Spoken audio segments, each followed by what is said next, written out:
The Ugift program is a program that focuses on service delivery at local government level in areas that directly impact on the livelihoods of Ugandans.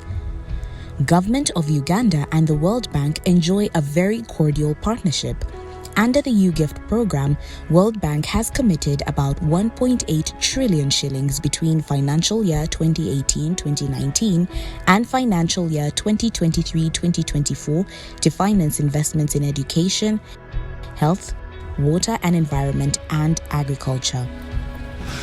This is a program which directly looks at service delivery at the local government level, but in areas which pertain to people's lives.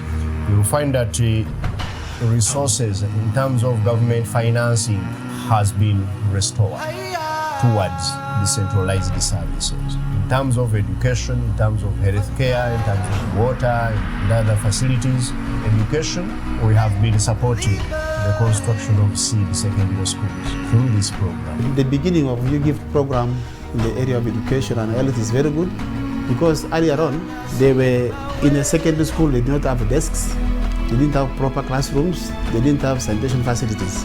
But under Ugift, classrooms were permanent, providing the laboratories, which were not heard of those days.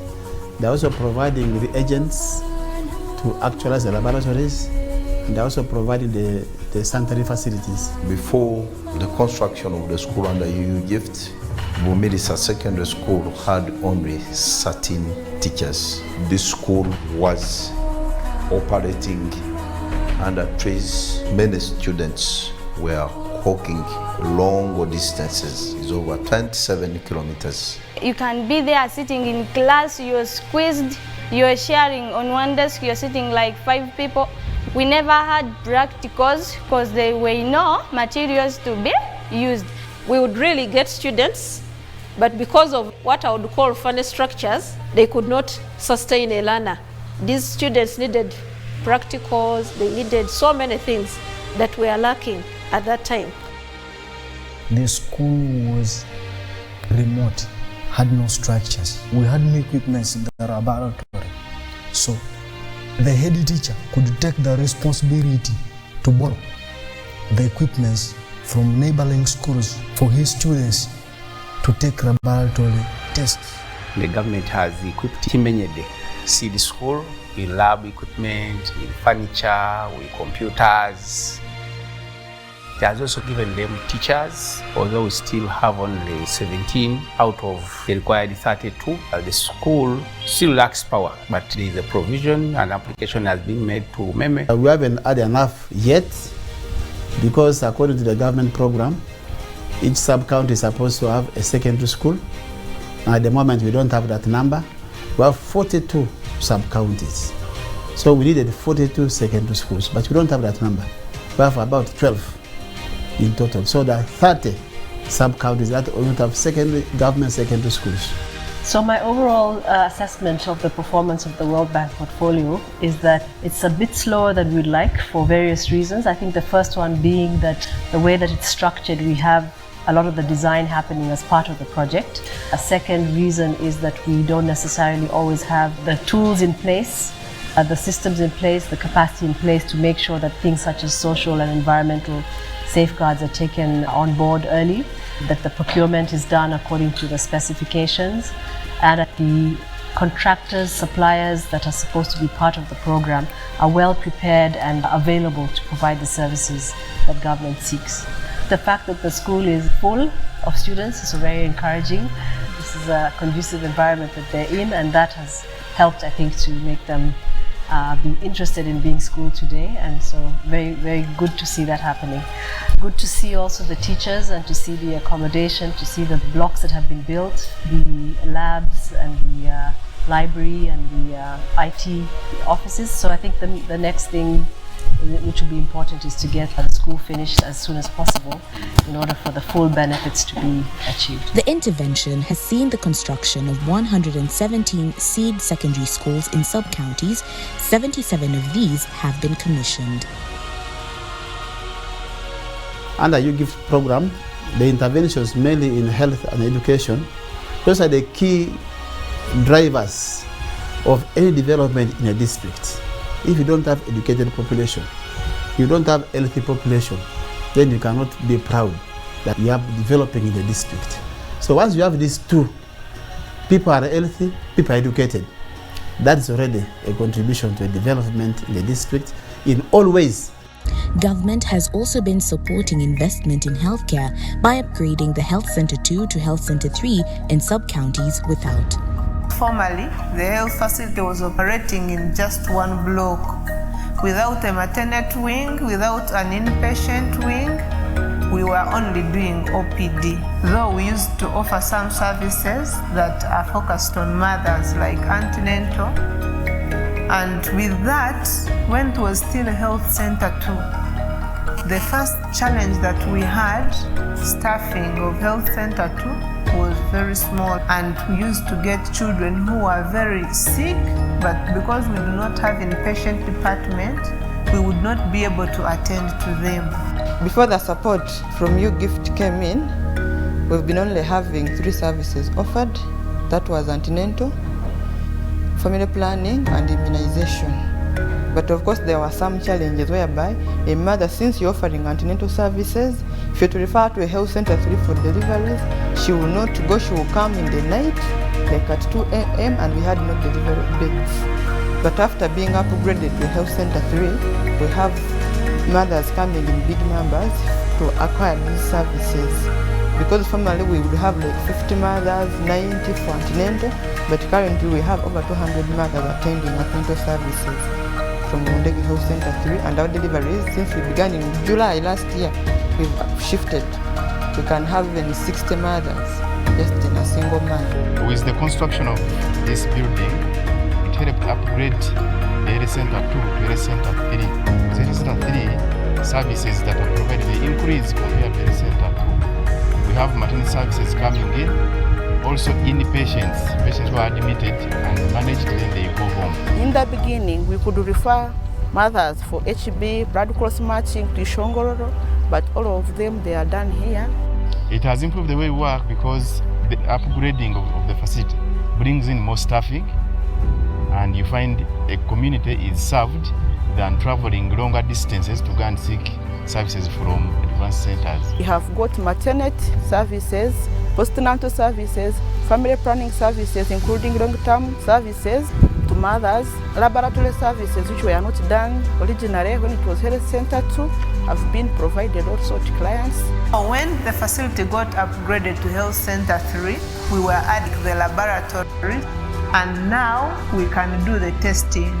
But previously, the person seeing patients was the same person to run the tests for the patients. After this upgrade, even the patients now are able to get more services. Our mothers who used to go to very far health facilities for deliveries can now be delivered here. The government is currently upgrading 337 Health Center 2s to 3s, constructing 12 new Health Center 3s, and has proposed 19 others for construction.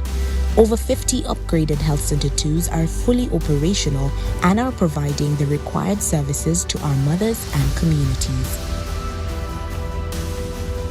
We love to thank the government of Uganda in partnership with the World Bank for the upgrade of the health units that they are providing to the people.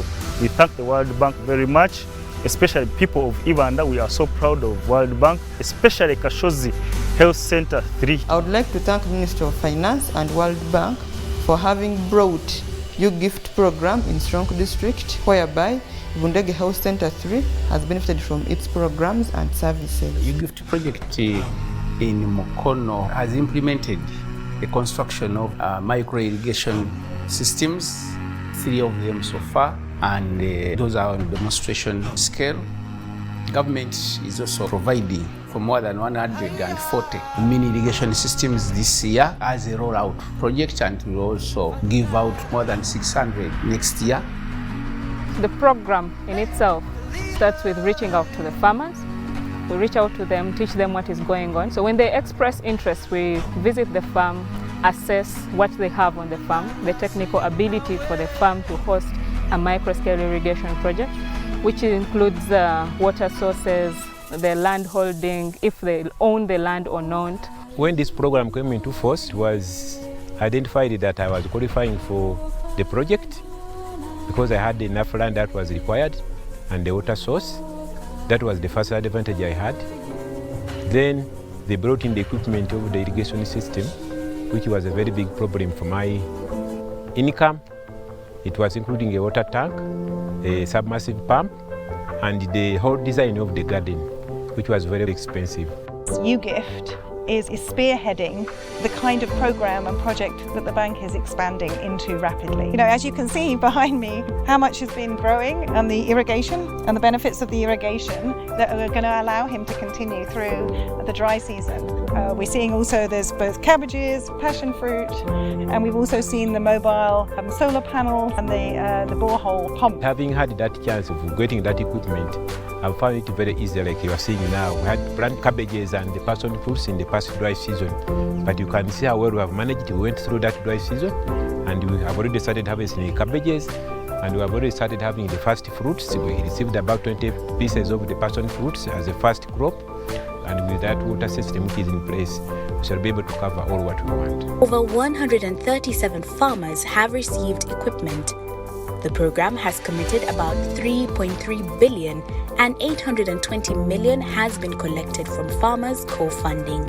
When it's a solar-powered system, the government contributes 75% and the farmer contributes 25%. If it's petrol-powered, it's the other way around. The farmer brings 75%, the government gives 25%. So we encourage these farmers as much as possible to go for the renewable energy.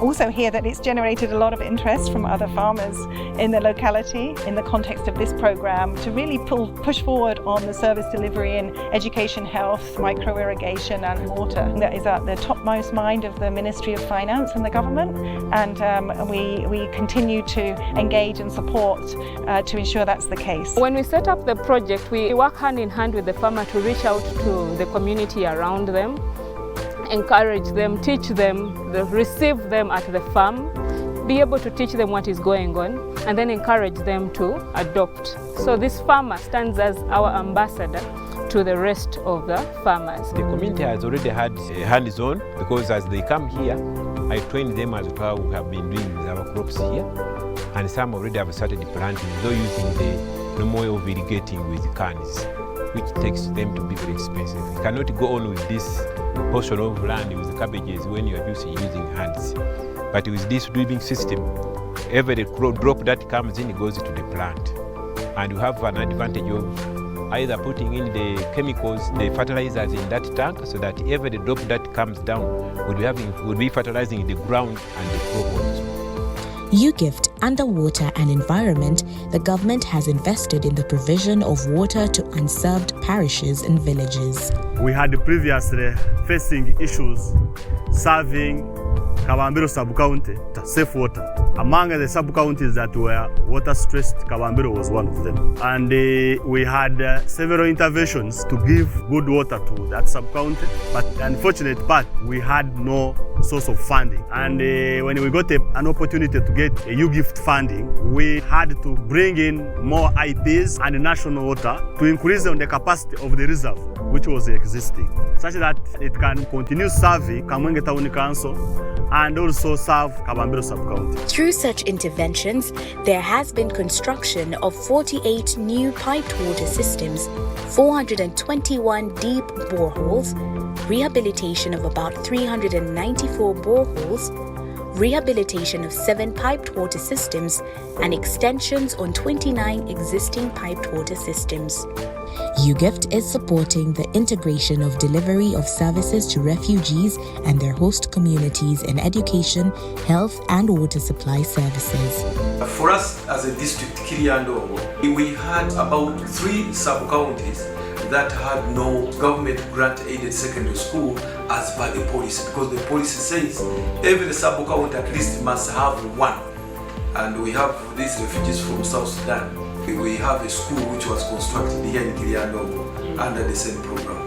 And the school is called Kitwara Seed Secondary School. And this is a community-based school which was there struggling and under tuition. That's where they were operating from. And under papyrus mats. before the intervention. Because we had a problem of our students moving from here up to Kiryandongo. From here up to Kiryandongo is around 7 kilometers. So after getting this support, we're getting our children from here. Has been the ability of this program to encourage us to target resources to service delivery at that lower level where the people are, on especially getting the education sector, having infrastructure, and at the same time focusing on the non-observable part of this education and healthcare, which is wage and the non-wage funding, which have always been a big challenge for us. In the last 5 years, that commitment of having over 1.8 trillion shillings committed to providing services at that level, at the lowest level, which is local governments, in terms of education, in terms of healthcare, in terms of water, and to me, is one of those greatest achievements, which we are going now to complement with our parish development model. So this program of Ugift helped us to take the resources where people are. So I must say we are so grateful, number one, to the World Bank for financing the project. Number two, the Ministry of Finance and Economic Development for timely releasing the money to us. Number three, also our contractors did a very good job. But overall, government of Uganda for having that general support to put in education and also in health. And we are so grateful that education and health, which are key in supporting the local communities to develop, is being given priority. And we thank the government, we thank all the stakeholders, and we only look forward to better cooperation in those areas as we improve on people's livelihood.